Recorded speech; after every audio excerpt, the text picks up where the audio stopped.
Hello, everyone out there, YouTube world. This is Eric from the Country Club Dads, Hey, and Eric, how you doing? I'm good. And I'm Harold Johnson. I'll introduce myself. there you go. I'm That's a right. four-time Emmy winner, folks. 4 times, like Ric Flair, the champion. 4 times. Woo, woo, woo, woo. All right, I didn't And interrupt if you. you Go guys ahead. have not, if you guys have not noticed, this is hanging with the big guy. Or get hung by the big guy. Because sometimes you're out there. I've been out there many times, Eric, on that limb, and I'm the only one there. And that limb can get kind of shaky. But I've been very fortunate for my career covering, I don't know, 40 years, 50 years. Somebody asked me the other day how long I did it. I said long enough to remember the good times and everything that went with it, just like you. That's great. And yeah, and for those of you that don't know, this guy for 26 years, he was the sports director at WSOC TV in Charlotte. During the time, he's won 4 Emmys, like he said, 4 Emmys. Couldn't have done it without the help of many people. There's no I in team. I like that. He was also nominated for 2 others, I believe. And I respectfully declined. I said, please give somebody else a chance. Do you believe that story? I'll tell you one about Santa Claus. Don't be afraid to laugh, guys. It's okay to laugh out loud. Okay? We have some people here in the studio. We got a good crowd here tonight. Everybody watching, feeling good. Hello to everybody. Oh, it's like a meeting in my phone booth. My fans in the phone booth downtown, but that's okay.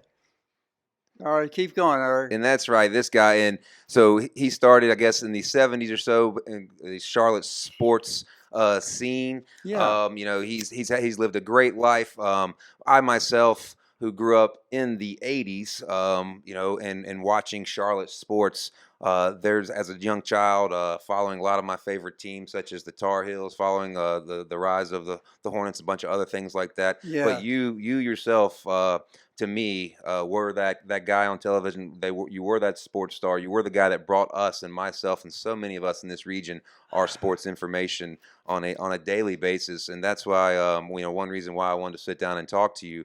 You're so kind, I myself went in and majored in communications to be a sports broadcaster. Greatly one reason was because you got a good voice and a good attitude, and you know your stuff. Well, I appreciate that. Thank you so much. No, I'm serious. I mean, what made it nice for me, I was always just me. I wasn't trying to be fancy. I mean, the way you saw me on the air, that's the way I was off the air, laughing at people, talking. And I never faked it one time. People can see through phony. You don't want to be a phony, especially in television, because people see right through it. And I related to the audience. I never thought I was better than anybody else. But number one, we got the story. Eric, we got the scoop. That the entertainment came with it. But we got so many wonderful scoops because when one thing I learned about people, if they have a secret, they want to share it. If they know something, they want to share it. But they want to know that you're not going to be ratting them out. Because I had many, many phone calls from people that I reported on that actually said to me, Joe Gibbs and others, how did you find this out? Do I have to do an internal investigation of my whole company? And I would laugh and just say, no, you don't. I'm not going to hurt you. I'm just going to report the story as it is. And they would invariably say, well, you're right. And I said, well, I won't quote you, but we'll let it go and move on from there. And people will know, they got to know that if you don't write them out and don't blab your mouth off about, hey, I know this guy or that guy, people love to tell you stories. That's good. Stories are what it's all about, right? And, yeah, and the way that you would tell those stories and grab that information, it was just so entertaining to us, obviously, and getting the character of the big guy and a lot of things you've got into. But first off, I myself, being from Statesville, like I said, I grew up as a child, seeing you on television, not only seeing you on television, but I would see you in my hometown. I was lucky enough to go and have dinner sometimes with my family, and I would look up and I would see a helicopter flying in, and I was like, "What is this helicopter doing?" I was the pilot. Did you know it was flying upside down? Yeah, I don't know who was piloting that, but I was, as a child, seeing that land and someone get up right out here where we are right now, right out here on the golf course. On the driving range, it was Country Club. And you would get picked up by a helicopter and get taken off, and it was just amazing, as a young child growing up in the 80s to see that. And then I also remember you getting dropped off at Statesville High School, shout out to Statesville High School. Yeah, we did Statesville that. High School football games. You would we land on the made baseball Friday night field. football. I'm proud to say that. Exactly. It used to be Friday night football consisted of 1 or 2 games. And when I left Channel 3 in 1979 and went over to WSOC TV Channel 9, one of the first things I did on a Friday night it was we're going to cover a lot of football. And the guys would say, how many, 2 or 3? No, how about 10, 12, or 14? We don't have the manpower. Yeah, we do, because you're going to go to these games. You're going to get a good play from each team, and you're going to pack your bag and go to another game. And man, it caught on. And now you watch Friday Night Football now in Charlotte, they 15, 20 games. I'm proud to say we started that back in the 70s. That's amazing. And it was great, well received. That is amazing. So Yeah. even to this day, where was I yesterday? The guy said, Harold, I remember you coming to our high school. I was a player. He played for the team. I think it was from Kings Mountain. I was somewhere.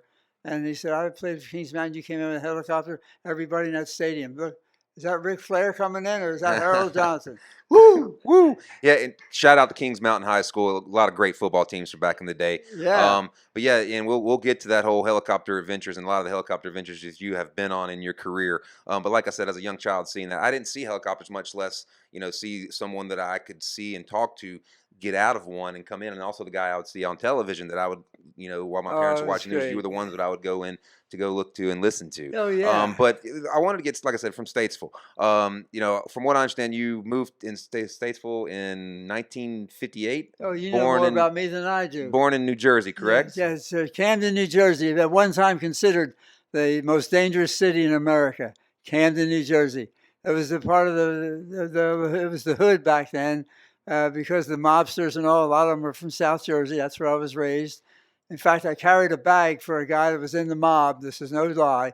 I was 12 years old. The guy said to me, hey, kid, because I knew a couple of people just being around. Hey, kid, I want you to take this bag, and I want you to take it so-and-so place. And whatever happens, don't lose it and don't open it. And I'm going to give you $20. $20 back in 1955? Are you kidding? That's like 300 today. Ask Joe Biden; he'll tell you. Yeah, don't get me started. All right, go ahead. So you came to Statesville in 1958. So what was it that your family moved here to Statesville? Yeah, Hunt Penn. My father worked for Hunt Penn. They made the Boston pencil sharpener. Yeah, the Boston. Does anybody remember the Boston? Yeah. Does anybody remember a pencil? Does anybody remember a pencil neck geek? They can pick that term, right, honey? My sweetie's here. Sherry's here. Hey, honey, you feeling good down there? Hey, Sherry. How many Emmys did I win? Woo. Thank you. When we go out and have dinner or whatever, and people will come up, hey, Harold, nice to meet you. I said, well, thank you very much. And I look at her and I said, tell him how many Emmys I won, honey. She said, he won 4 Emmys. And she's just so tired of doing it. But I love her. I love her. Well, still getting on your introduction, like I said, you moved here to Statesville. Yeah. You graduated from Statesville High School. Had to go to summer school to do it. A teacher named Miss White. I had a teacher that I didn't get along with in 12th grade. I tormented the hell out of her. I tormented her, making faces, talking. She flunked me. And she's deservedly so. I'm not going to say anything about it. Miss White. Everybody knows Miss White. I love her. She supposedly liked the boys. She liked me for summer school. I paid my $20 to go to summer school my senior year and to get my degree.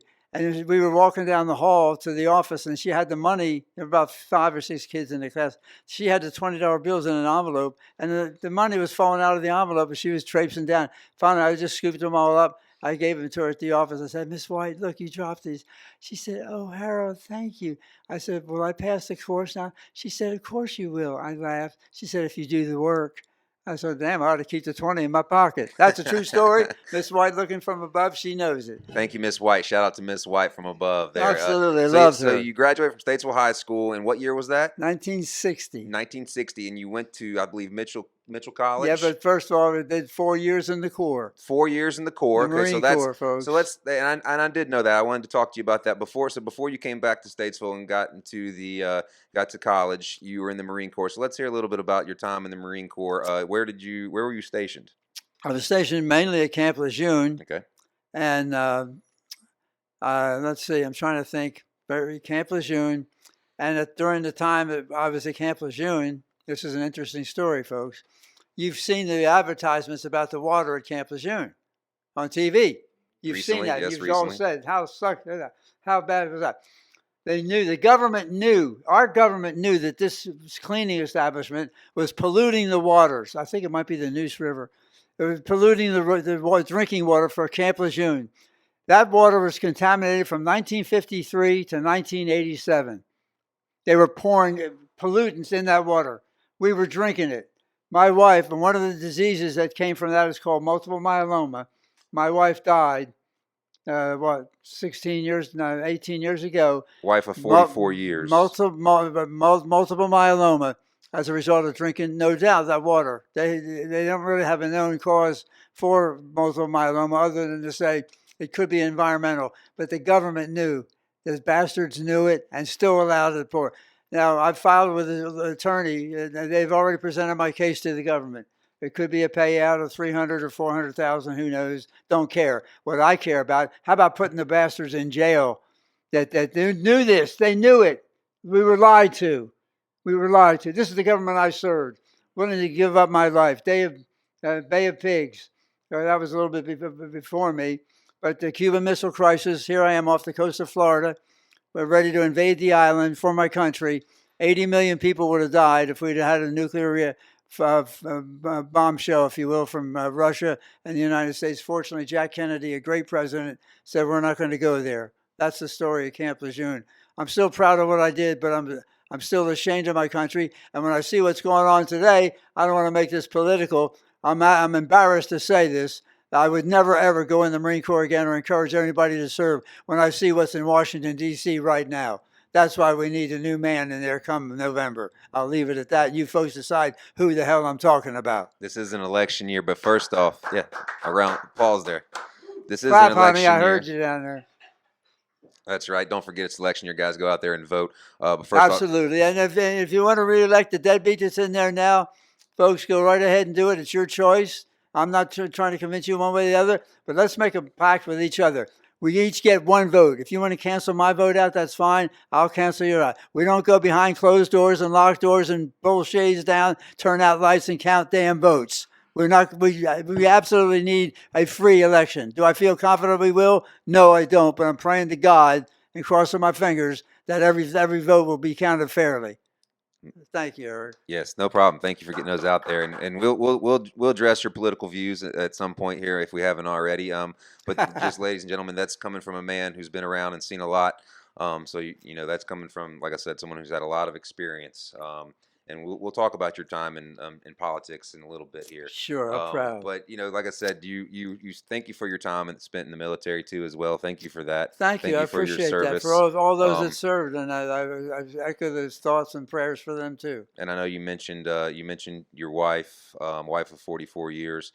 You met her here in Statesville, I believe it was. Yeah, I did. Yes, like I so many others have. And you are a father of 3 children, correct? 3 children, 9 grandchildren. Proud of all of them, and I've been very blessed. God has blessed me in many, many ways, and I truly appreciate His greatness. But with that comes the responsibility of being a good person. Somebody told me one time, I had to laugh. Said, Harold, do you realize the time you've been on the air, all those years on the air live? No scandal. No scandal. Why? Well, because I didn't go to when I was in even in the Marine Corps. I don't drink. I just never acquired a taste for it. I had one time I tasted something that reminded me of horse whiz, so I let that go, and I never touched another. I never touched another drop. But I mean, that's just the way you do your life, live your life. When I see these losers getting away with so much today, we're a third-rate country right now. I don't mean to play politics here. I just saw 3 punks that beat up an old man and killed him up in New York, and they went before a judge. No bail, said free to go, walk the damn street. Let's take back America. Let's make it great again where we had it one time. It is election I'll leave it year. at that. That's fine. That's fine. Woo! And but you spent some time at Mitchell, but then after 2 Mitchell, great years at Mitchell College. Mitchell, and that took you to Lenore Ryan. Lenore Ryan, an economics degree from LR, a Bear. Great school. Great school at LR. My father graduated from there as well. Oh yeah, great school. And so you had an economics degree, and I think you got into was it teaching that you got into at first? No. My career in radio was starting to materialize. So that's what I was wanting to talk about. How you exactly got into to sports broadcasting. And I know you started at WSIC here in Statesville. So how did you get that opportunity? I know we've had this story come across before. I love sports and played some up north and didn't play down here. That's a big regret. But what was your favorite sport? Your sport you played the most? I love baseball. Baseball. I love baseball. And so when I was going to Mitchell College after I got out of the Marine Corps in 1964, my wife knew Franny Marlowe. A lot of folks are going to remember Franny. Well, she's still alive. And her husband Bob. Bob ran the radio station here, Hmm. and we just talked Wow. about doing some stuff. And I kind of lied a little bit. You lie along the way. I told him I had experience in radio when I was in the Marine Corps. Well, the experience was, you know, those old radios they put on your back. It's got an antenna Hmm. from World War One, probably. That's the only experience I had. But I had enough confidence in myself that I could do it. And so he said, I'm going to give you a chance. So we let me do a Friday night football game, Statesville High School. I didn't know what the heck I was doing. I was making up names of players. I was making up. I didn't even know who was on the field. I was making up names of baseball players and primarily umpires. There's Abe Paparella making a nice pickup. So they were going to get rid of me or keep me on as a color and let somebody else do the game. Well, come Thursday, getting ready for the game, they're looking around for the guy that's supposed to do it. They couldn't find him. He was drunk. He was out drunk. And they looked at me and said, Harold, we're going to give you another chance, big guy. I knew they were blowing smoke because I never would have had it had that not happened. So I thanked that guy. I tried to find him, give him a fifth of liquor. I couldn't find him. And so You're trying to anyway, take his job too, I guess, right? Giving him some liquor. anyway, I did the game, but I smartened up. You know, I'm from New Jersey. I'm not a dumb arse. And so I said, you got to get a list of names and players and find out what's going on, which I did. And after that, the rest is history. I did a pretty decent job. Nobody petitioned the radio station to get me off the air. And then things went on from there. And then Jim Thacker in 1970, Jim Thacker came to Thacker. Charlotte. And are we stopping, guys? No, we're good. Keep going. Oh, Keep okay. going. I'm sorry. The guys You're on are Jim looking. Thacker came to Charlotte. Yeah, he came to Statesville to make a speech. Okay. And I, He was from Charlotte. He came to yeah, Statesville. yeah. And this is what time A you lot were, of you folks will remember Jim Thacker. and you were working with WSIC at Yeah, I this was time. at WSIC at the time, Eric. And so after the banquet was over, I walked up to Jim. I said, Jim, I want to do what you do. I know I can do it. He said, well, Harold, sometime when you're down in Charlotte, stop by and see me. The next day, The next day. I was knocking on his door. And he said, somehow I knew you'd show up, Harold. So they took me in the studio. They took me, hey, hot shot, we'll see what you can do. They put me in the studio. We didn't have a teleprompter. I had to ad lib. I sat in the chair. They turned on all these bright lights. I thought I was back in Jersey. I said, I'll talk. No, shut the lights down. I'll talk. I know who did it. And I said, okay, hey, Harold, compose yourself here. And so I did it. I started ad libbing stuff, and they liked it. Next thing I know, they called me up, and I was nagging Jim Thacker so badly. I mean, and then I was up in New York for a Davidson basketball game doing the play-by-play. I go into a bookstore. Who's in there? Jim Thacker. Oh, what a coincidence. I said, Jim. Harold Johnson said, yeah, Harold, we're going to call you next week to come in and start working weekends, Saturday and Sunday. And that was in 1970. I went full-time with them in 1972, and the rest just kind of plays itself out. I switched over to radio in 74 and worked with Bob Lacey to 79. Bob Lacey, yeah. Very great show. He's still on the air. He's got to be older than me.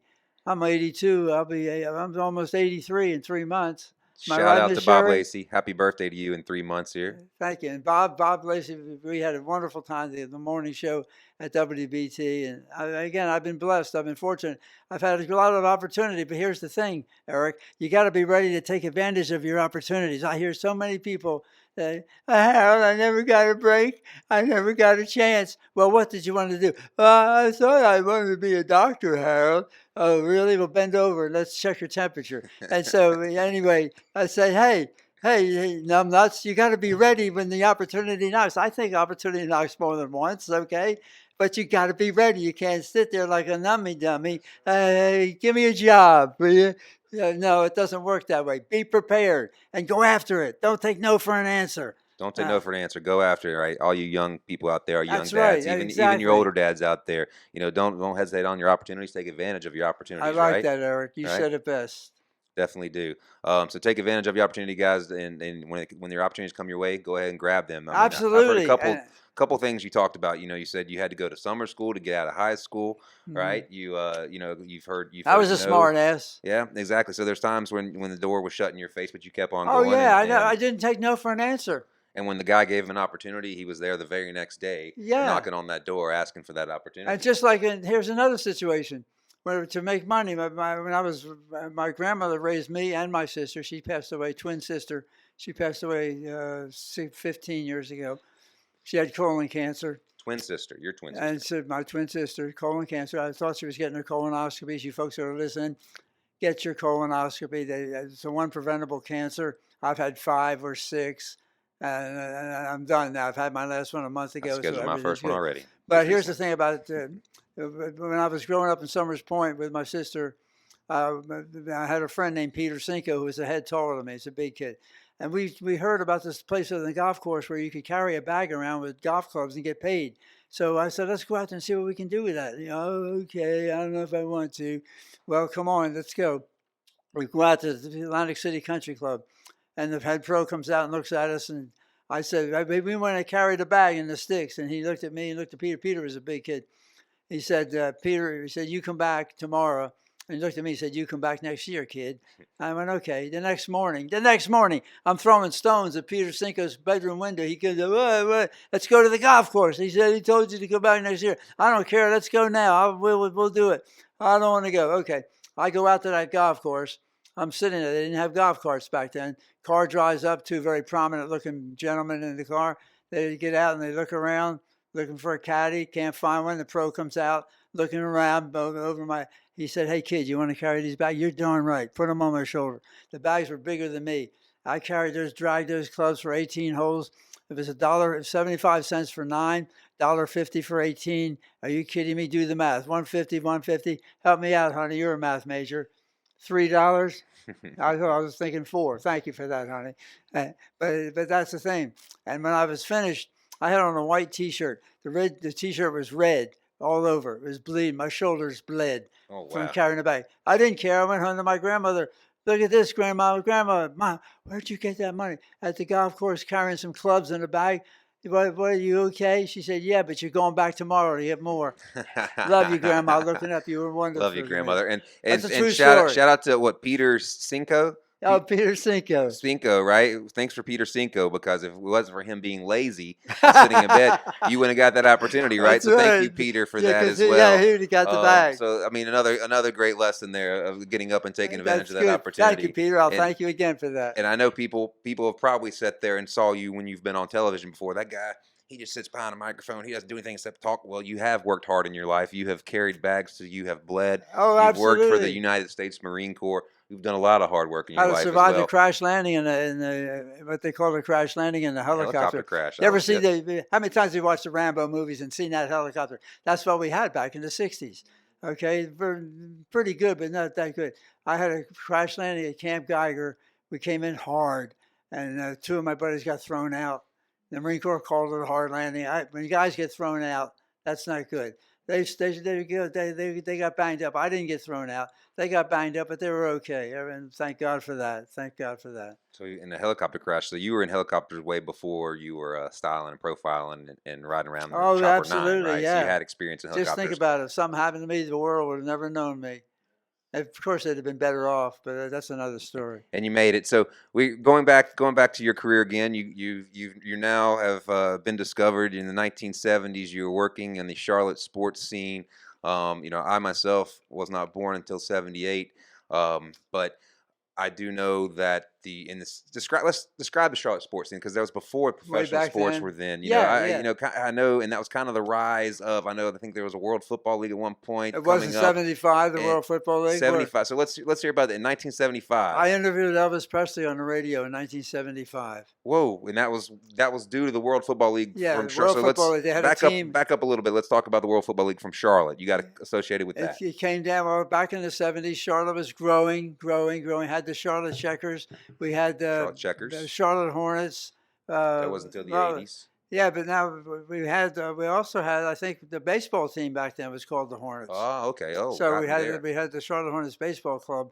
We were very successful, affiliated with the Minnesota Twins. Bob Allison, Harmon Killebrew. Okay. Came through Charlotte on their way up to the bigs. But the thing about it is, though, when you think back to Charlotte was growing. When's Major League Sports going to recognize Charlotte is ready to handle big league sports? And then in the '70s, we went through the '70s, just mediocre. Then we climbed into the '80s. And back in the '70s, Upton Bell Jr., his father was once the commissioner of the National Football League. and he had a team in the World Football League, the Stars. They were the New York Stars. They came to Charlotte. That's right. Whoa, Charlotte's going to get it. Are you kidding? Charlotte's going to get a team. So we played a game. With the Charlotte So the New York Stars. Stars came down to Charlotte and played a game. They played a game, and then they expanded, and then they stayed obviously in Charlotte for a couple of seasons. But there was a league a team in Memphis Southmen they were called, and Memphis Southmen. When Danny White, the quarterback for the Cowboys, played for them, Larry Zonka played for them. Okay, so, Zonka. But anyway, we're there for broadcasting a game back to Charlotte, and during the game, I looked back over my shoulder, and Elvis Presley is at the game. He usually came to the games when they were in town. In Memphis, he's got he's getting a drink of water, and I said, "Folks, you won't believe it, but Elvis Presley is here tonight at the game." And a lot of people at home probably thinking, "Oh, Harold's making it up." But anyway, I said, "Elvis is here."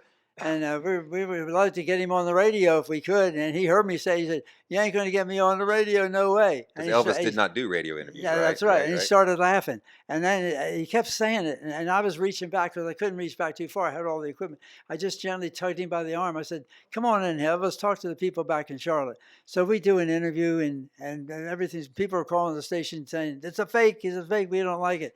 But he came back in again later and said, "You ain't going to get me back on the radio." And by golly, we did it. And the president of his international fan club called me up and said, "Harold, can we use the interviews you did with Elvis?" I said, "Sure, go right ahead." Elvis, I love that guy. He was great. He was great. Great story. That was a good story there. So the connection with the World Football League got you to interview Elvis online on radio, not online, on radio. And then moving onward, closer through going through the 70s, closer to the 80s, and then the rise of NASCAR. You were there during the biggest, the heyday of NASCAR. You're right. And I know you've got some NASCAR stories from relationships that you've made, from races you've covered, from tragedies that you have covered. Dale Earnhardt. I had a pair of boots that Dale Earnhardt gave me. I wear a size 12. They're nice cowboy boots. Well, here's the thing. Let me back up. A guy called me by the name of Joe Whitlock. Love him. Knew everything about NASCAR. He said, "Harold, let me tell you something. Hook yourself up with Dale Earnhardt. He's really coming. He's a new driver. Hook up with him. You won't regret it." Well, I took his advice and I did. I got to be really good friends with Dale. And the bottom line was that he would call me, I'd call him. And if you were Dale's friend, you were his friend no matter what. And he would do anything for you, as you guys saw in his career. And so he had a pair of nice-looking cowboy boots. I said, "Man, I like those boots. How about giving them to me?" He said, "Okay." So he took his boots off and gave them to me. And the boots were size 11, okay, and I wear a 12. Both my big toenails fell off because the damn boots were too tight. But I couldn't take them off because it was Dale Earnhardt's boots. I finally gave them to a friend of mine who's a plumber. Came out to my house to do some plumbing. He said, "God, those boots are cool." As you're sitting there, I said, "Take them. You can have them." But Dale was the man. Dale was an amazing man, right? Great driver. Great driver, and big guy for Iredell County. And he had a situation. They would go to New York for the banquet at the Waldorf Astoria, and the local media around the country would get a chance to interview him. Well, when Dale was up there, a guy called me up, what worked for Dale, said, "Harold, ask Dale to tell you what happened to his right hand." I said, "Why?" He said, "Because he had a pet deer on the farm that would come over to see him every time he was out there. Dale would feed him." Well, remember, you told me, I think you've told me this story before, right? One of the guys, the guy that did it, the guy that worked for him, killed the deer for the meat. Dale punched him in the face and broke his hand. I mean, so I said, "Dale, hold up your right hand. What happened?" I sandbagged. It's the first time I've ever done anything like that. I should have never done that, and I never did it again. And he held it up. He said it was a farm accident. And of course, I let it go. But I knew that was a mistake on my part. So you had some insider information. I should. I never sandbag people like that. I never did that. But Earnhardt, Darrell Waltrip, I mean, stories you hear and see and they share with you. Back then they raced to win. They didn't care about wrecking the car. Now I watch it some. I watch some of the big Talladega, Charlotte, But the interest that I have in it now is not what it was back when they didn't care about the car. They wanted to win. They wanted to win. They wanted to win. They wanted the money. It was the prestige. That was racing's heyday. And you saw how that money did happen. They did make money, and that helped Charlotte and this whole area, Mooresville, Lake Norman, all that whole area, Oh and just the yeah, rise of NASCAR.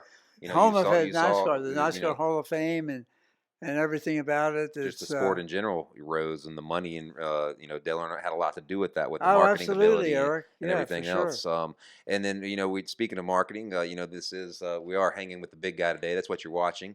And I think we've had this. You've told me this story before, maybe, of your name, the big guy. Didn't that come from possibly something in NASCAR? I Well, believe it it did. It's was, funny maybe. because Because have you ever told I this never story? referred to myself as the big guy on the air. I thought it was an older one from high school that you I had, maybe, but never used that term.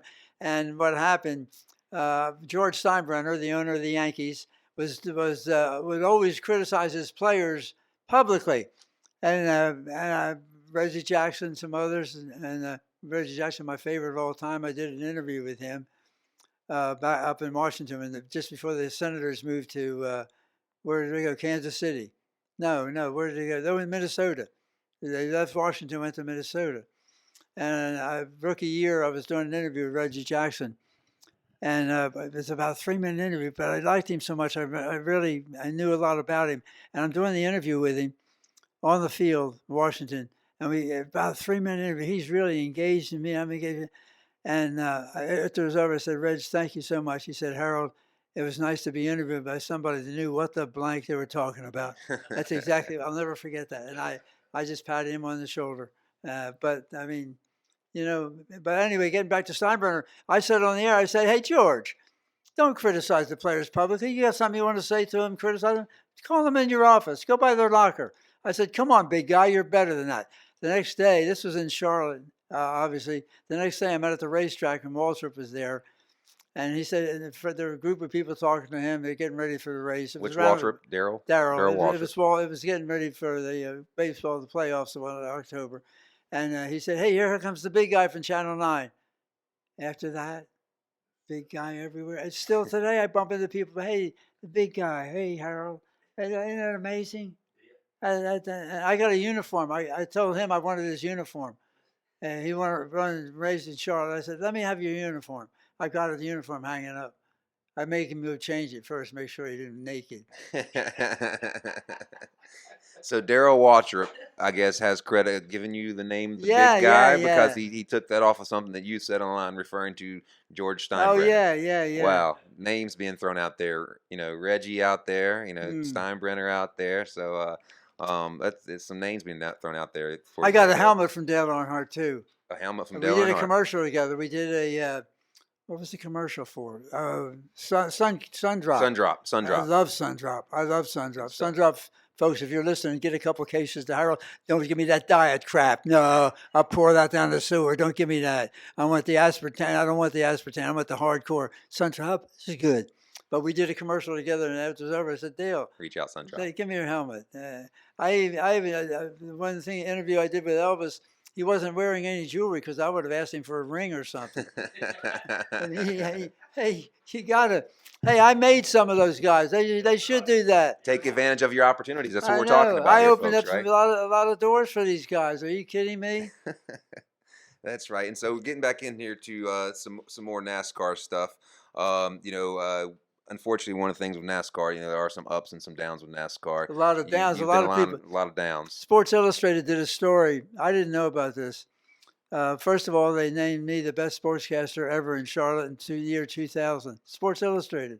Sports Illustrated, best They were going to different sportscaster. markets. Yeah, I didn't even know about it for like 4 or 5 years. I bumped into somebody and said, Harold, congratulations. I said, for what?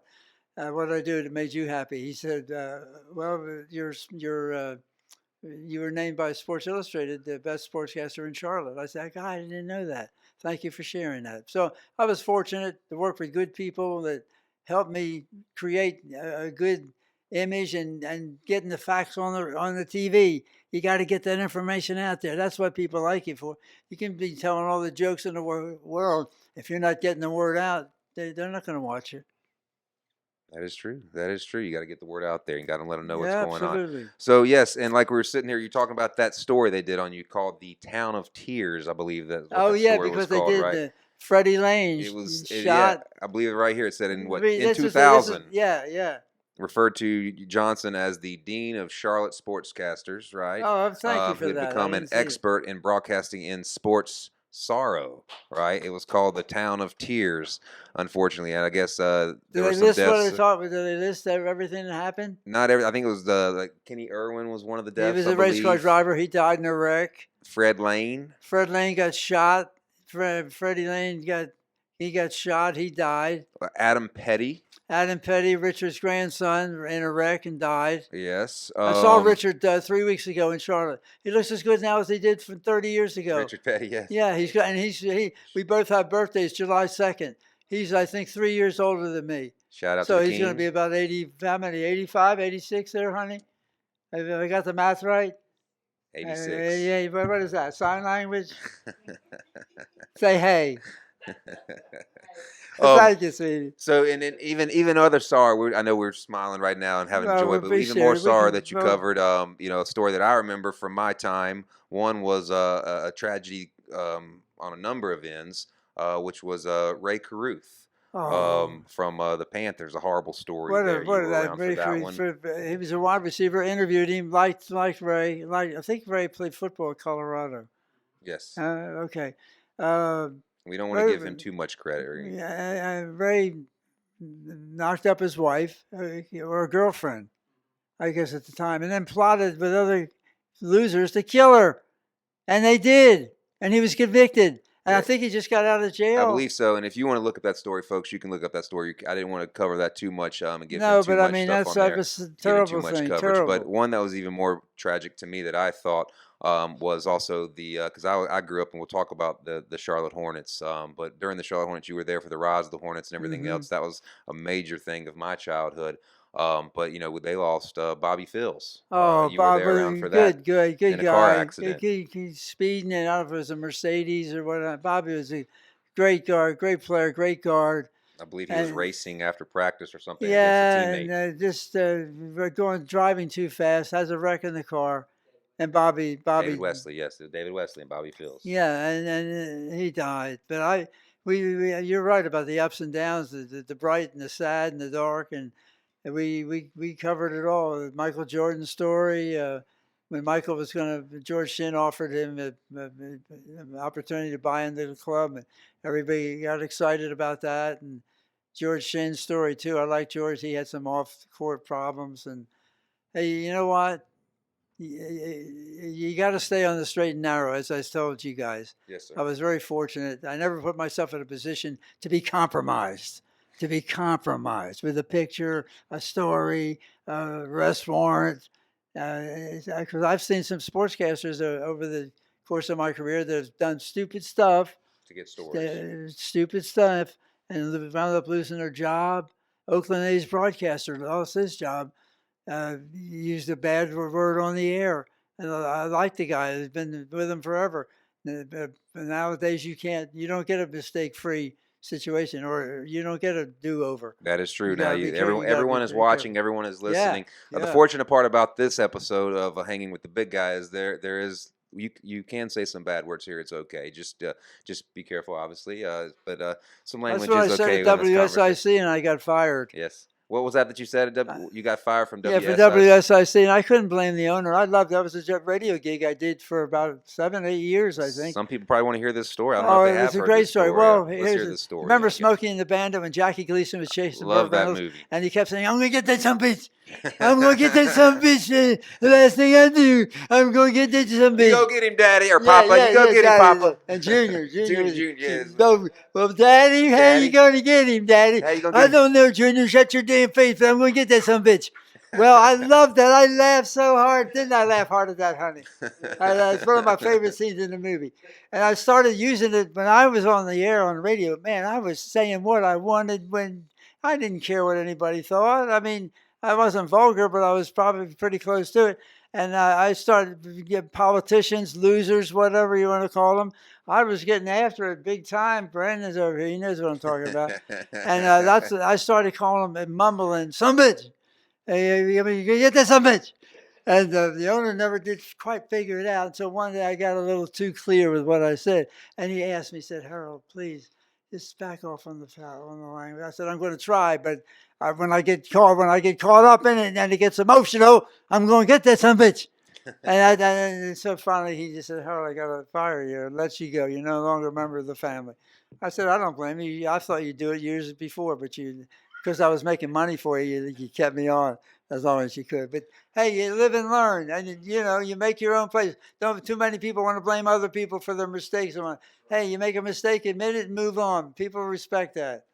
Well, that's a great story that you live and you learn from there, though. I talked to him I'm about. glad you got the time that you did while you were there, though. So. Yeah, I talked to him about 2 months ago, and everything's fine. I still love the guy. And So I'm sure he it still happens. loves That you. happens. It happens. And so well, let's get back more to some sports stories here in that time. So the Charlotte sports scene. So you saw the start of the Charlotte Hornets, which thank you to the Charlotte Hornets that came out. I believe that was in what 8, 89, 88, 88, 89. I believe it Yeah. was. I got a And there jacket. was a, there I was got a, a Charlotte Hornets jacket, never been worn. What do you think it's worth? it's probably worth a pretty My penny kids right have now. all my stuff. I gave my grandkids all of it. That's good. It's like Will Good. Chamberlain when he scored 100 points in Hershey, Pennsylvania in 1962. There was no video of it, nothing. They're looking for the ball. The ball, some kid claimed that he got it. Next day, he's out in the playground bouncing the damn ball. Oh, yeah, they never found the ball. They thought they did, but it was so beat up. Imagine what that, he scores Oh, that'd have 100 been worth points in amazing. 1962. They can't find the damn ball. Honey, So the Charlotte Hornets. I believe that you possibly maybe were the one to leak that oh, story when the Charlotte, listen, because that was a big let me news. That tell the you, NBA franchise was oh, coming to yeah, this is Charlotte. big time. Michael Jordan was a rise, and we can get back to that Michael Jordan a little bit. Oh, But this was the NBA was big. popping, and here we got Listen to this before the story. Panthers, before Listen to this story. Uh, I was very fortunate to work with good people. Guys, Gary Cole, Tiffany Wright, Phil Trebo, and we bonded together, just like the five of us. How many people we got in the room? 1, 2, 3, 4, 5.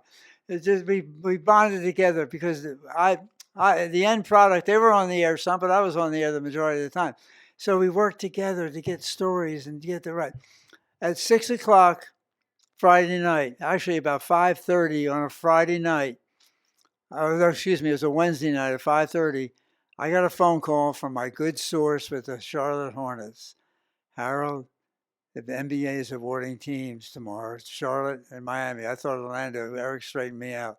He said it was Miami and Charlotte. What? I said, "Are we accurate?" He said, "Have I ever been wrong, Harold? Big guy." "No, you haven't. I'm going with the story." He said, "Go ahead. You're a winner." 6 o'clock, WSOC TV leads their newscast. Channel 9. Folks, we have word. The NBA is expanding. Charlotte is going to be part of the NBA.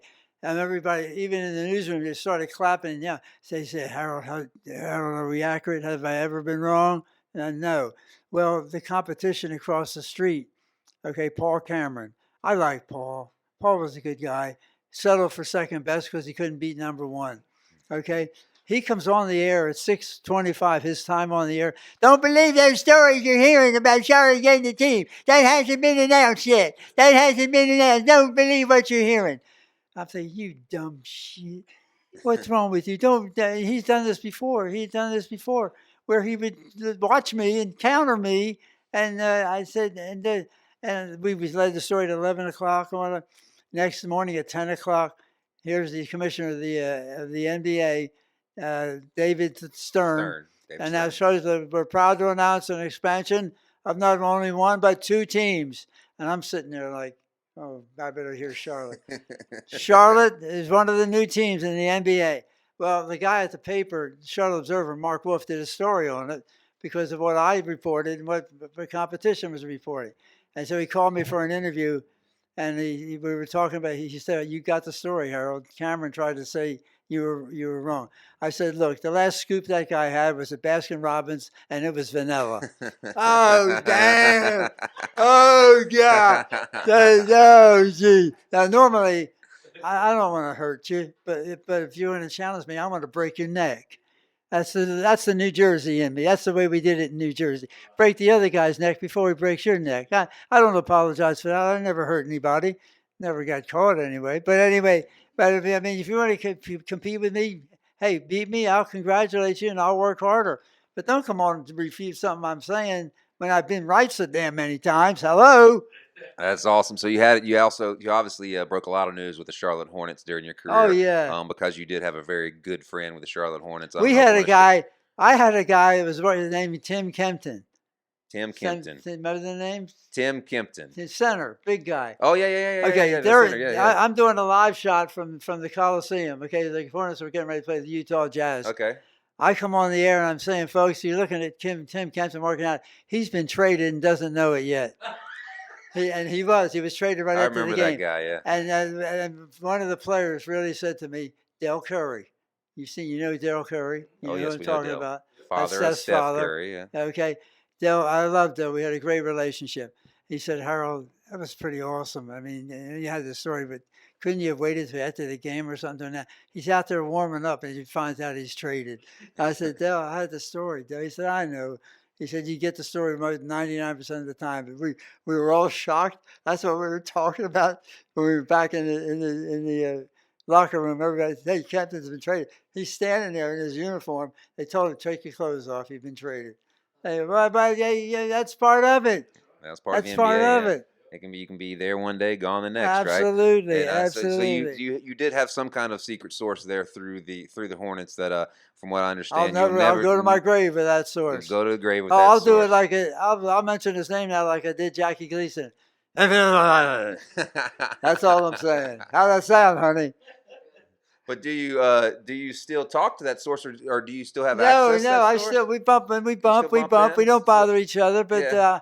I'll get a phone call every now and then. We think back and because here's the thing. The reason why he liked me so much is because he was very instrumental. He wanted to bring Charlotte soccer. He wanted to bring soccer to Charlotte and visit time and money, and I supported him 100%. And when the time came, about a year or two later, it didn't go anywhere. The founding fathers back then just weren't that. Mayor Belk, Charlotte, called Charlotte. Yeah.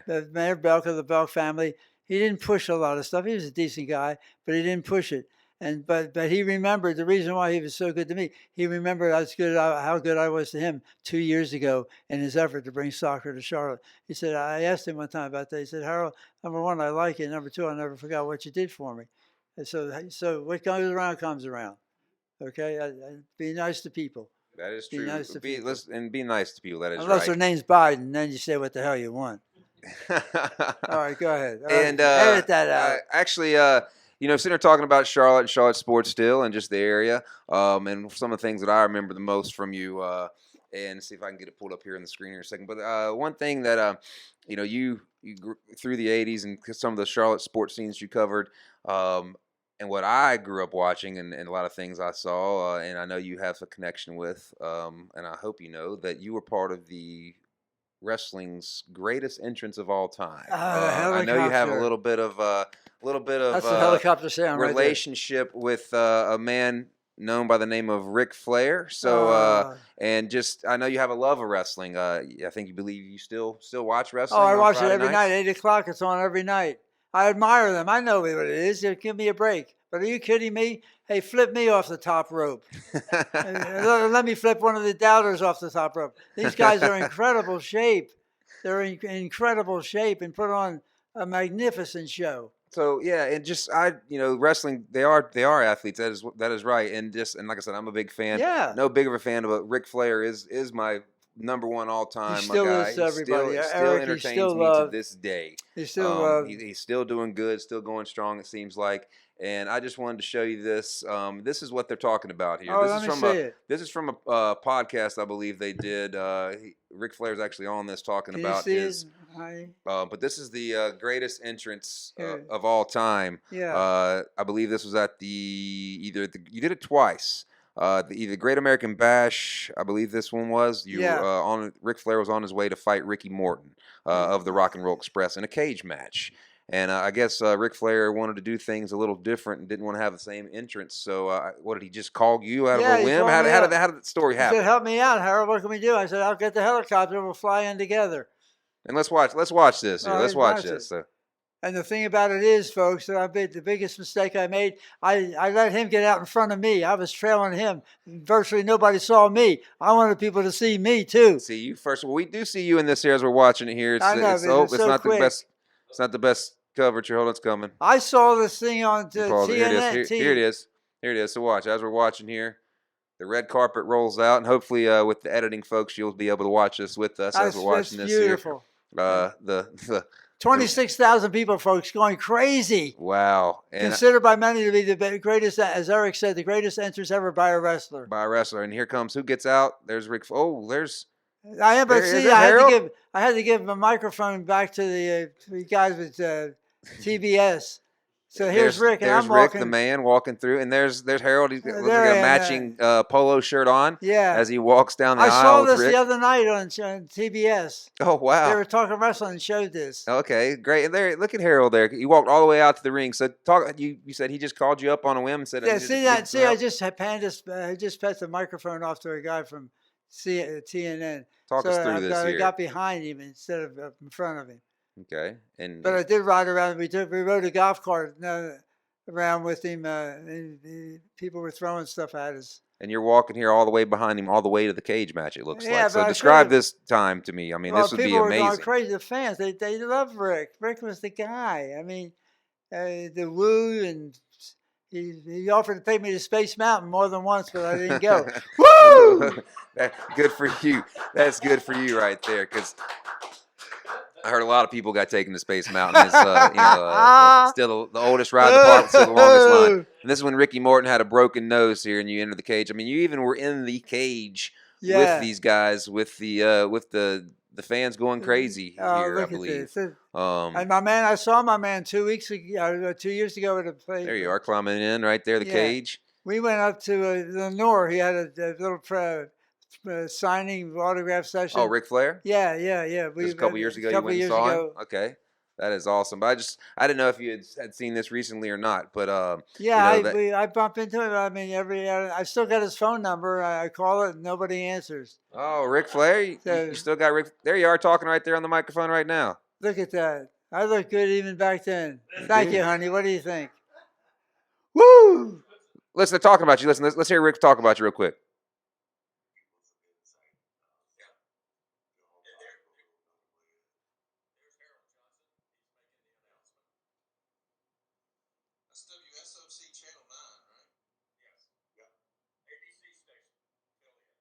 So they're getting shout out there. So yeah, that's I great. never heard that. Oh yeah, that's David Crockett, David, I never heard that.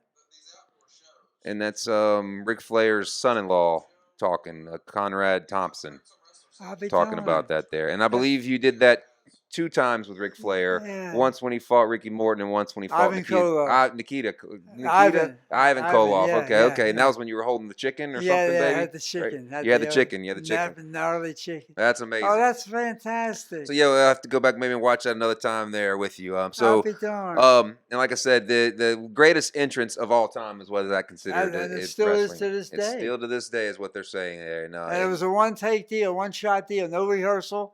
No, let's try to get it right. Bingo. We call, bring it on. Fly, coming down, hovering down over that crowd. Dark, lights on, people looking up, clapping. I mean, God, that was one of the highlights of my career. I mean, it was such a rush. of coming down in that wrestling entrance. That's oh, awesome. Yeah. absolutely. Seeing the fans excited, people forgetting their problems, and little kids. I bump into people every now and then that were there. They say they were there at the memorial saying they were kids, 10, 11 years old. That was awesome. It's awesome. And you, like, just in that helicopter with Ric Flair before you landed, what's the environment like there as you guys are getting ready to get out Well, there? he's Make getting your jacked entrance? up. I'm patting him on the back, and we're talking a little bit. I said, he's looked down at, even he said, Harold, you pulled this off, big guy. It's very impressive. And he said, I appreciate you doing it for me. And I love the guy. I could call him right now. If I needed anything, he'd do it, and I vice versa. And you know, people you meet in life, you don't meet that many that you click with. You just click.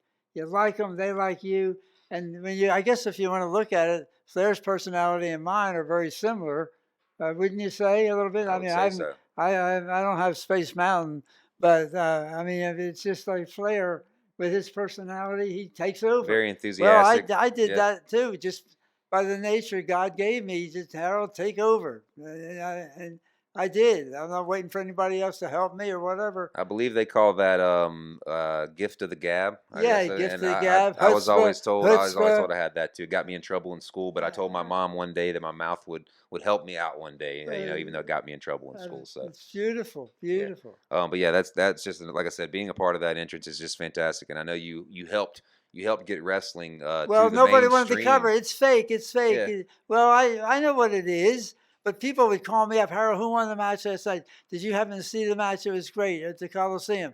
And what happened was when I was working at Channel 3, every Wednesday at 7 o'clock, they would come into the studio and tape the wrestling show. So I got to know Hawk, Sweet Hansen, all those wrestlers back then, Rip Hawk.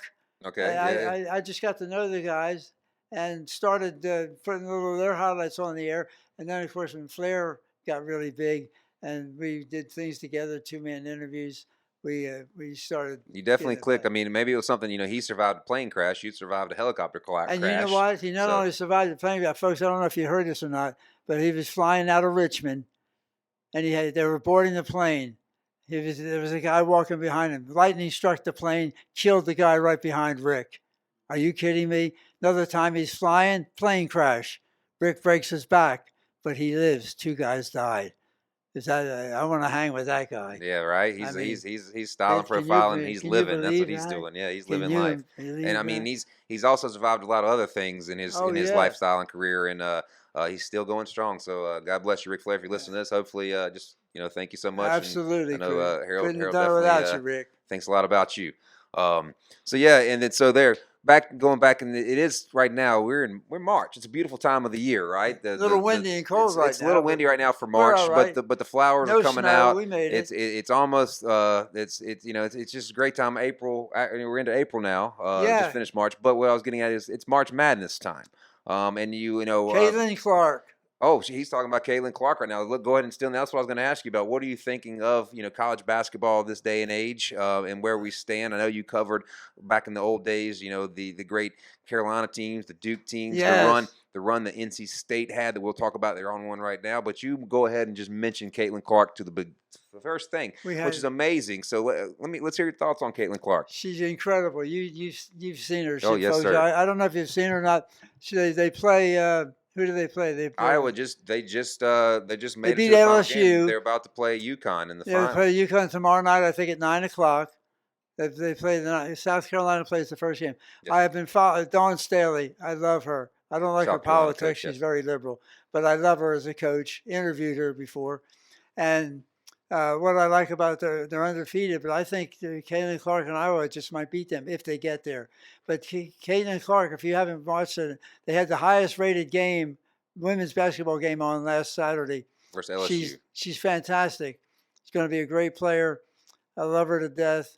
And it's good to see for women's sports. I'm all for women's sport. I love women to do well. And this transgender crap, if you're a transgender, that's fine. I don't have a problem with you. If you're a man and you got the Shalamunga Bunga, then by golly, you're going to play with men in the Shalabunga League, okay? You're not going to be in the ladies' locker room showing your Shalamunga Bunga and everybody going damn crazy. I don't understand it. I don't get it. Men are men, women are women. We're made a little differently. You have all the damn surgeries you want, but that Shalamunga Bunga hanging loose at 6 o'clock, that sucker's going to be in the men's dressing room. Women will be in their own dressing room. I don't see too many women running their men's dressing room because most of the men are probably embarrassed by what they got. So I'm sorry about that, okay?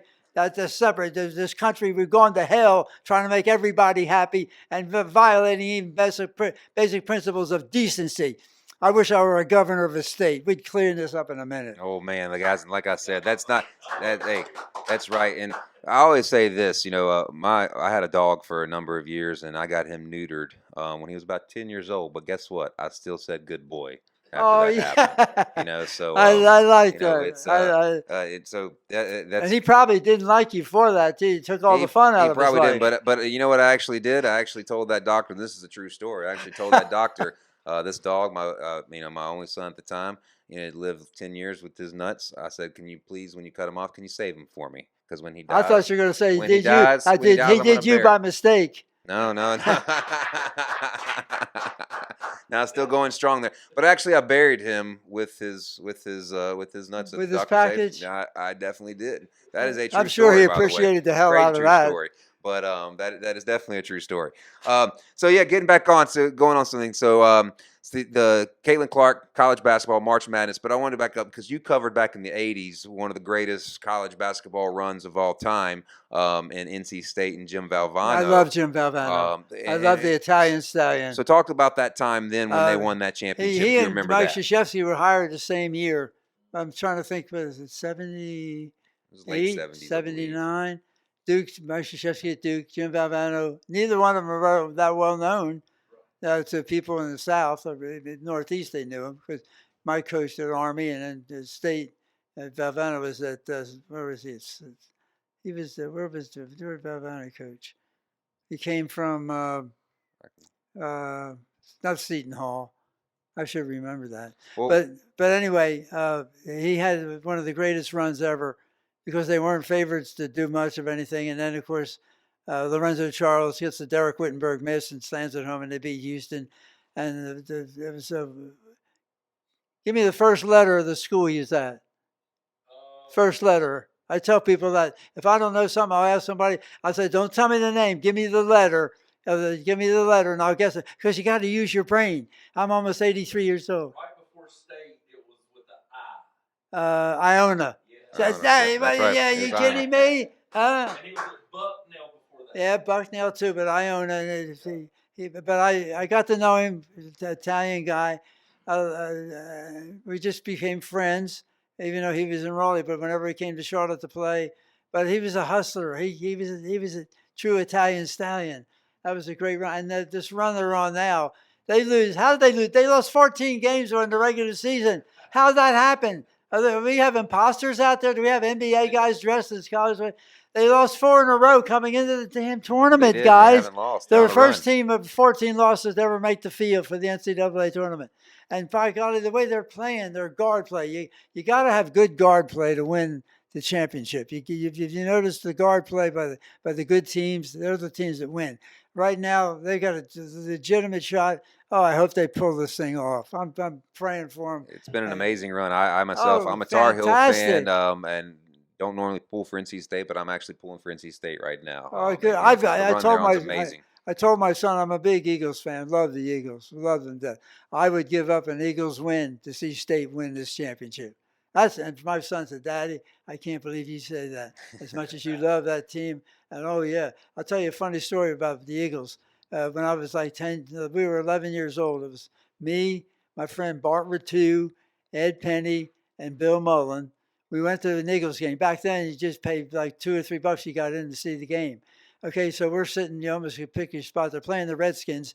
It was the first game that Tommy McDonald, All-American from Oklahoma, was played at wide receiver. They were using him as a running back. He scored 2 touchdowns. Joe Koharic was the coach. He scored 2 touchdowns. Anyway, I said, let's get down on the field. Security was nothing. I said, let's get down on the field. We'll get the autographs on the players when the game's over. Oh, we can't get down there. I said, guys, I'm going. So they sat there. I went down to the field. Jerry Norton was the punter for the Eagles. Okay, he punts the ball. I'm looking at him standing right at the 10-yard line. I said, the ball's coming over at me, and it hits on the 10 and takes a vertical lateral move right to my feet. I'm reaching down. The referee's about 15 yards. Don't think about it, kid. He's yelling. I pick up that damn ball. I ran. I said, I'm going to jail. I ran. I jumped over the barrier. My buddies were coming with me. We got outside Chad Park. I had the damn football that my buddies were going crazy, crazy, crazy. We got out of there so fast, jumped on the subway. You got to take a chance. I might have got my butt kicked, but who knows? Nobody challenged it. People were saying, go, kid, go. Oh, my. Next day we were scarring it up, playing with it out in the street. True story. Ask one of them. I wonder whatever happened to that ball. What do you think? What do you think? Hard to say. It's in a trash can somewhere. It going back over some more Charlotte, the Charlotte Hornets. You saw the discovery of that, and when they first started in Charlotte, and then Mhm. also too you were around for another discovery of a franchise in the Carolina Panthers. Wasn't Right. that, So wasn't how great was that? talk a little bit about covering the Carolina Panthers start, and just bringing Do you professional know? football to North Do Carolina you or to know the Carolinas. when we had a taste of professional sports, Yes. and we were just wondering when is the league going to wise up and say, Charlotte, you're ready. Just like baseball, I can't figure out why baseball hasn't moved. Major League Baseball hasn't moved to Charlotte. But anyway, that's another story. So anyway, here's Jerry Richardson, put the package together, did all the hard work. It's a sad story what happened to him, of course. In case he had a foot fetish, I'll leave it at that. But I still love the guy. It hurt me so much when they tore down his statue, seeing that the statue, and the guy that's got it now, I don't think tearing Tepper, down statues is the way. Tepper, hell, they still got a petition circulating to get him to sell the team for 2,500, 3,000 signatures on it. But anyway, the group that put that team together, Bill Polian, does that name ring a bell? Mm-hmm. Yes, Former general manager of the Bills, mm-hmm. 4 times, 3-4 times did a Super Bowl with the Bills and couldn't win it. Did win it with Indianapolis and Peyton Manning, Mike McCormick, Don Capers. Let me tell you a story about Bill Polian. Bill lives in Peninsula. Bill lives in Peninsula. I didn't know this. He's a member of Statesville Country Club. Oh wow! So, Shout out Statesville Country Club. So, he's a member. So I need to get him over here. I got to know Bill. I got to know him. He liked me. I liked him. He wasn't that friendly with a lot of people. He called me up one day and said, Harold, I haven't heard from you. You mad at me? I said, no, Bill. No, I laughed. I said, Bill, I'm wondering about the draft coming up. Because you got Ryan Leaf and Peyton Manning. Everybody's saying you ought to go with Ryan Leaf because he got the stronger arm. He's got this. He's bigger, and he was bigger. And everybody wondering which way Polian's going. He's getting a lot of pressure. And I said, Bill, where are you leaning? I was promoting Ryan Leaf, and he said to me, Harold, one word will make the pick for me, and it has. I said, what is that? He said, character. He turned out to be exactly right. Ryan Leaf was a bust. Yeah. He was a major attitude. You saw the video of him. He's a jerk. Mm-hmm. He's kind of straightened us up. Look what Peyton Manning did. Eli Manning. Excuse me. Eli. No, Peyton. This is a story about Peyton Manning, Peyton. drafted by Polian. Okay. It's with the Colts. And so Peyton went on to his success and whatnot. But when I had to laugh at it because, again, Ryan Leaf turned out to be a bust and a jerk. And I called him. When I found out he was living here, I called him on the phone. And I didn't say who. I said, Bill, this is a voice from the past that you told me that Ryan Leaf was a character issue and you were going to draft Peyton Manning. He paused for a minute. He said, Harold, how are you? And I laughed. I said, thank you, Bill. He said, but I haven't had a chance to meet him yet. He had some minor surgery on his back, but I can't wait to shake. But what they did early on with that franchise, Jake Delhomme. Made the Super Bowl, yeah. Exactly. I mean, took this team the way they did it, unprecedented the way they did it.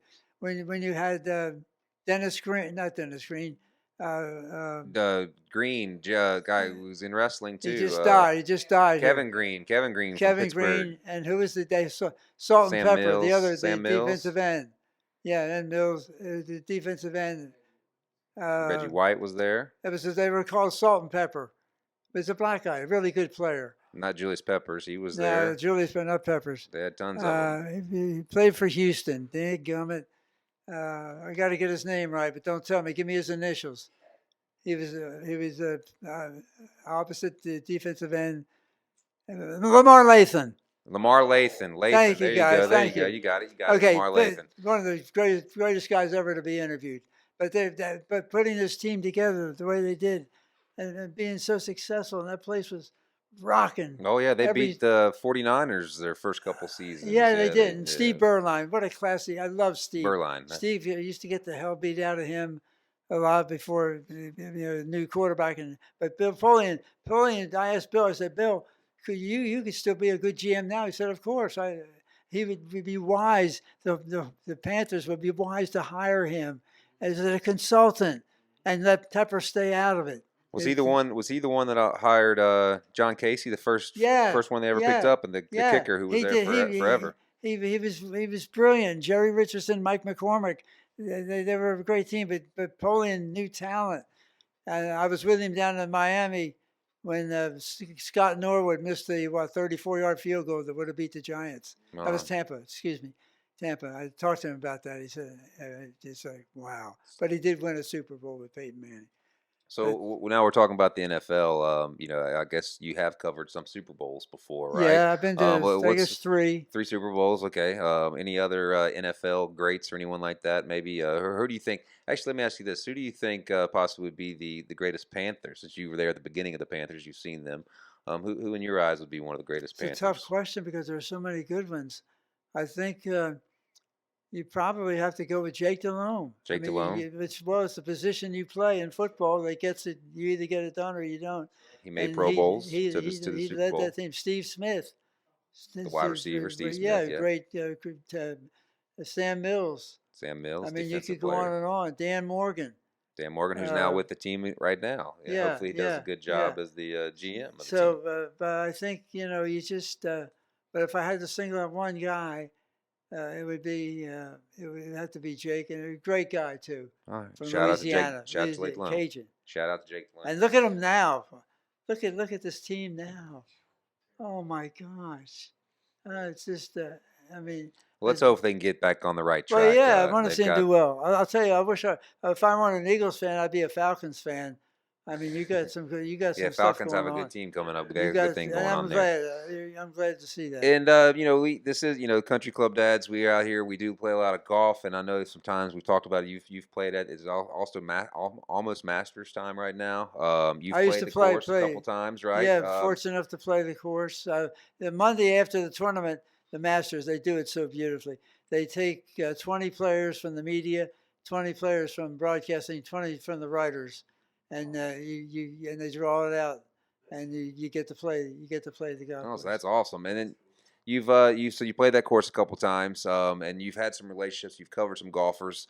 What are some of the relationships and golfers that you've covered that you remember? I always enjoyed interviewing Arnold Palmer. Arnold Palmer. Okay. Arnold Palmer never ever said no to a fan that wanted an autograph. You know this. You know that about. And when he was playing back in his prime in the '60s, and Jack Nicklaus came on the scene, Jack was kind of heavy. He was just still, out of Ohio State, and Arnie's fans really didn't like Jack because he was beating Arnie, and they started to call him Bimbo and Dumbo, and Arnie stopped it immediately. He said, "No, we will not call him any names. He's a competitor. I like him, and that's it.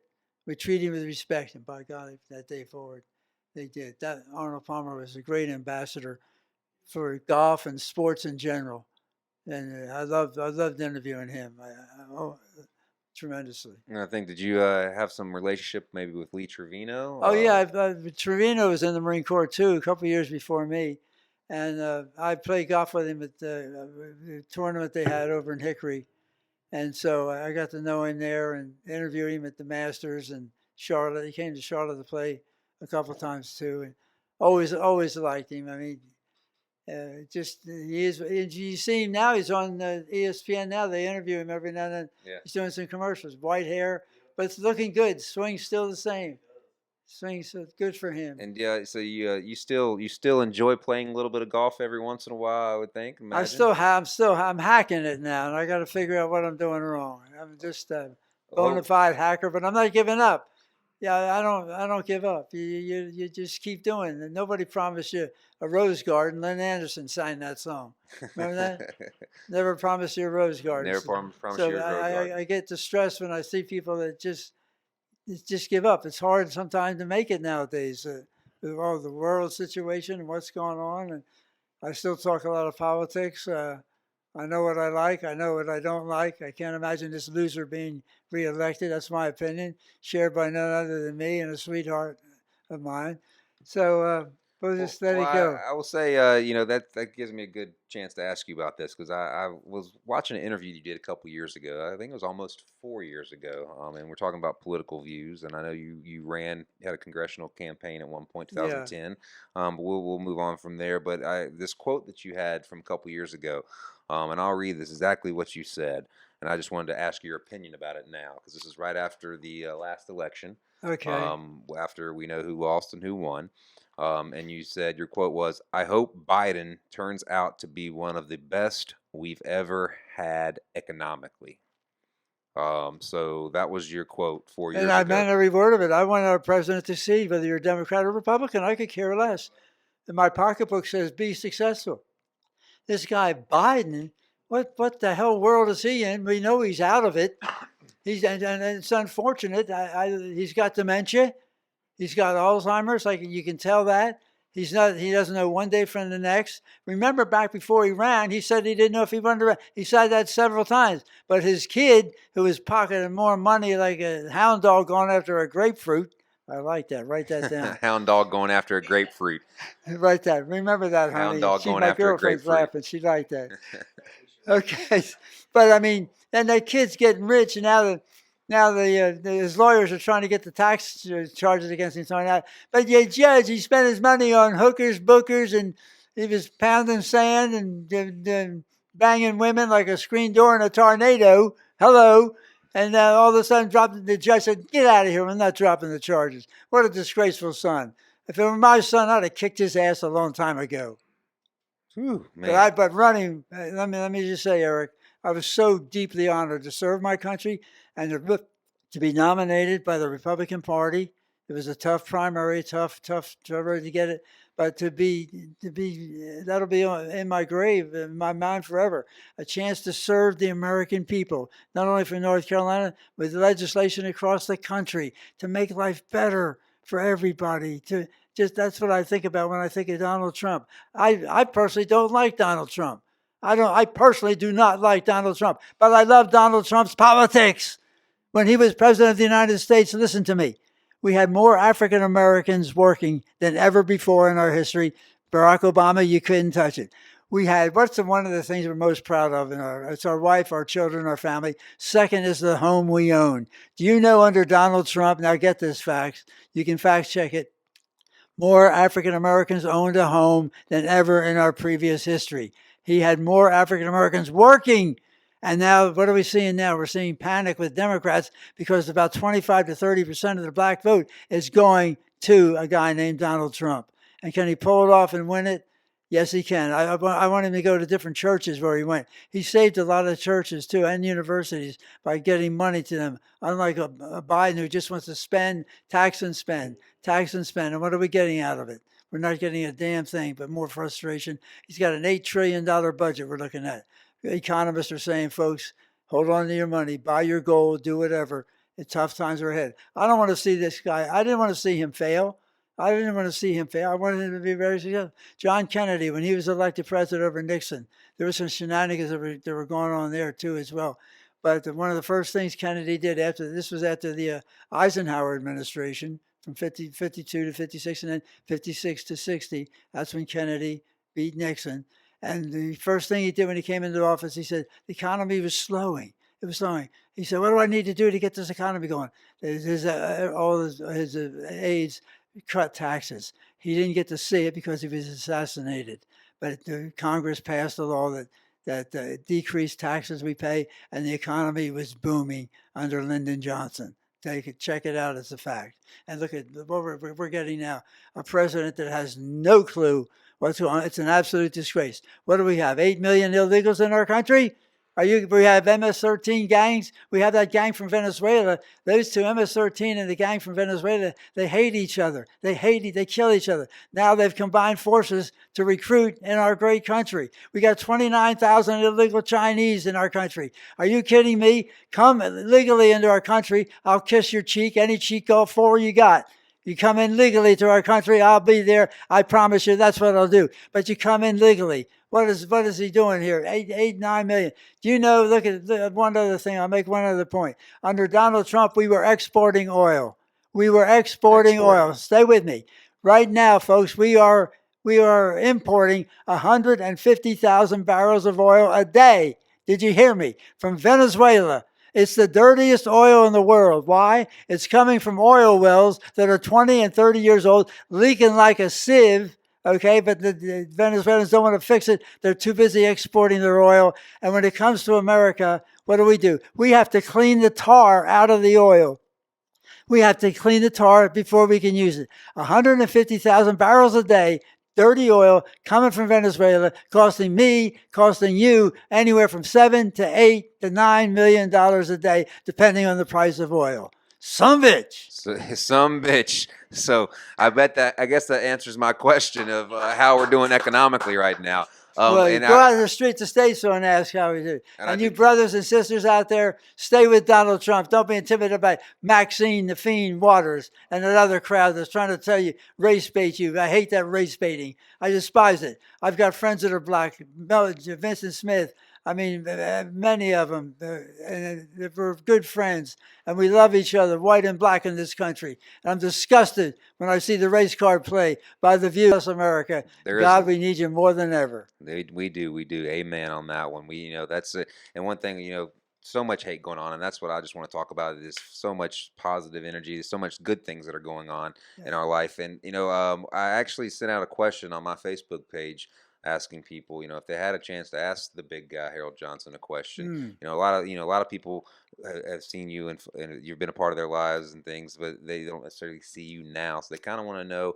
Harold, we hear, what are you doing now? Like, how's your life now? What's your routines going on? Like, I know you enjoy, you say you don't drink, you don't smoke. You seem to be very healthy. I don't tell that age. story to set me up that I'm better than anybody else. No, not at all. It's just a personal choice that I made. I just never liked it. Life consists now of loving my dog, Bella. Bella. I walk her 2 or 3 times a day. She sleeps with me at night.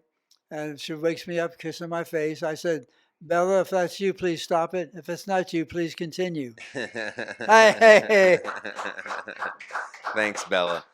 And she does. But I've got a sweetheart, Sherry, in my life now. She's beautiful. We've been going together for, I guess, 3 years. I've asked her to marry me. She said, why do we want to ruin a good thing? No, I'm not. but she's been a wonderful influence in my life. I get out a lot. I go to the grocery store, see people and meet people. Try to continue to help people. I did a podcast yesterday where I was helping a guy out. So if my life ended today, I would be very happy. I think what I did have, I'll share this story very quickly.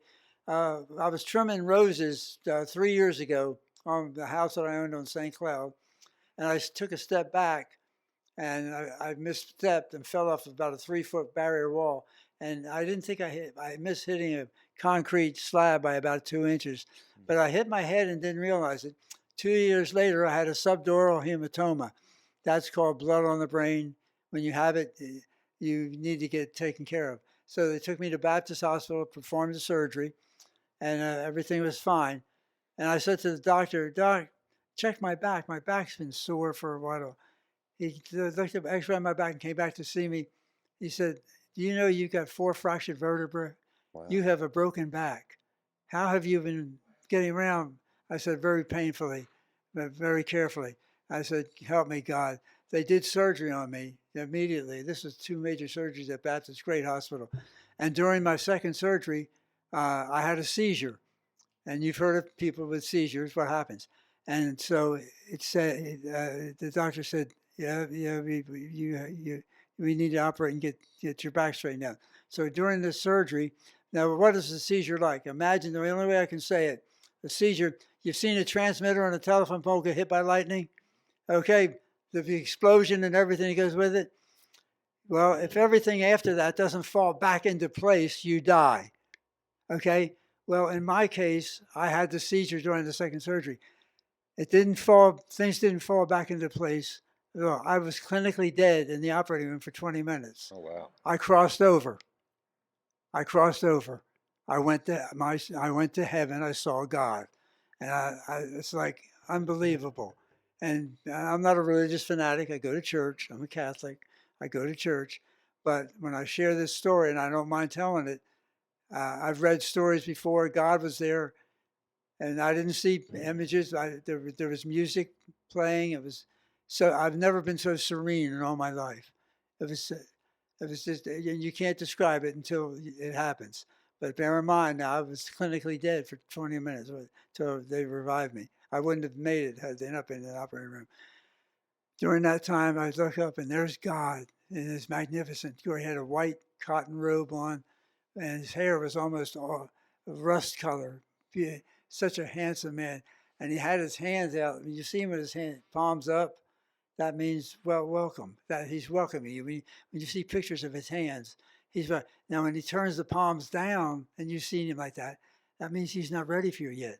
But what happened when they revived me and I was there? His hands. We didn't speak. We didn't speak, but his hands told the story about Harold. We're not ready for you. And I read several articles about people that have crossed over. Everybody had a different experience. Everybody shared a different story. Okay, but one thing we all agreed upon: we didn't want to come back. We did not. We wanted to stay. Every article I read, I bet I read 50 articles of people across there, and in it they said they wanted to stay, and I did the same thing. Please God, let me stay. And I started to come to, and I was back where I'm supposed to be for now. But I'm ready. Everybody said it. When the opportunity comes, when it's going to be over, hopefully I'll see 100. I feel good. No reason why I shouldn't, but I'll be ready. Don't shed tears for me. I'll be ready. And it's a wonderful blessing. It's a wonderful, and That's God an made, amazing and story. as a result of that, I help people a little bit more now. I'll see an older lady coming out of the grocery store, cart full. I said, let me help you with that. And people know you're sincere. They don't get afraid. That's another thing. They sense the warmth. I've never had anybody say, "Oh no, don't do that." But it's crazy. What a life! I've led a wonderful life. That is great, and that's an amazing story there. I've, I'm very happy that you're still with us here, and I'm glad uh, those hands turned the other way. oh, So I am that's too. But good to I'm know. ready. I'm ready. And I know at one point you told me, like you said, as far as things that you like to do, there's something part of your life you do. You said something about chocolate, I believe. Is Oh, a part of Hershey your candy bars. I eat a 6 pack a day of Hershey candy bars. The almonds are supposed to be good for you. It doesn't say it, and almonds are really good for you. Almonds are one of the best nuts, and so I'm hooked on Hershey, the actual candy bar, the 6 pack. I eat a 6 pack a day, and my sugar's good because I put cinnamon on my toast in the morning. Cinnamon's great. That counterbalances it. And I exercise a lot. I run, I walk, I do weights, and so I think I'm in pretty good health. Yeah, and you said you definitely appear to be in good health. You definitely sharp as a knife on your memory and things like that. You're doing great. As far as your in the evenings and things, you watch TV. You mentioned to me you like wrestling on Friday nights. You still Oh, watch every night, wrestling? 8 o'clock. Oh, okay. And Yeah, I yeah. watch the news now. Watch the news. I'm a Fox News guy. I'm not ashamed to say what I am. Okay, I'm not ashamed of what I am and what I like and what I watch. So okay, yeah, I respect anybody's opinion that differs with mine. That's fine. That's fine. I think country first, as far as getting things back to where we need to be in our great country and cleaning things up too. I don't know if Trump gets reelected, the illegal immigration will stop immediately. You won't even need a border patrol. They won't come to the border because they know they're going to be turned around. I mean, I've never seen anything like how Biden's saying I can't stop it. You got a pen. You got one of the in the Constitution. It clearly states as president of the United States, it is your obligation to protect the borders of the United States of America. Even Clinton said it, and Obama said it. I saw speeches that they made when they were president about that. So I mean, just damn, do your job, dude. Do your job. I agree with you. Definitely have to do your job, and so that's what I say. I definitely want to say I enjoyed being here with you, Harold. I'm hoping that this is not the last time that I get to sit here and talk to you. One reason why you are here. We are the Country Club Dads. This is Hanging with the Big Guy. We appreciate the club letting us use the facility. Yes, thank you, Statesville Country Club, for letting us use its facilities.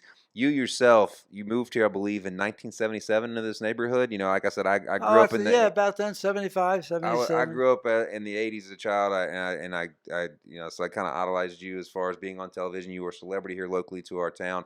Never Here thought I was better than anybody else. as Never, an adult, never I'm did. happy that I actually live in the same neighborhood with you now that you've been here since the '70s. You know, and you're one of the original members who are still here at the Country Club. I Correct? guess, yeah. I mean, it's good. It's life. We don't have squatters yet. Don't think about squatting. You can squat to take a leak, but don't think about squatting in my house. Let me tell you, I can shoot. I shot expert with an M1. It's one of the proudest things I ever did in the Marine Corps. Shot expert with the M1. I put 8 out of 10 in a bullseye from 500 yards. Wow. What? Are you kidding? What size is the bullseye, Harold? Put your hands over your head. Let your fingers touch. That's the size of the target. I put 8 out of 10, prone position, M1, greatest weapon ever made. Thank you, M1. And put 8 out of 10 there, shot expert for a kid from New Jersey who never really fired a gun until he went in the Marine Corps, or a weapon, with this case, the rifle itself. Proud of that. Very proud of that. Very proud of that. So once again, like I said, thank you so much for coming here today. My Thank pleasure, you for Eric. All giving your up your buddies time. too. Everybody. It's been an amazing time here. It's been a dream of mine to sit here and talk to you, and share some stories and shed some light on your career. But when I turn 100, let's do it again. Let's do it again. Hopefully, maybe sooner than then. So, Harold, thank you so much. I know Thanks, we've been Eric. here You sitting did a for a great while, job. so You thank did a you so great much. job. And we'll see you later, guys. Thank you.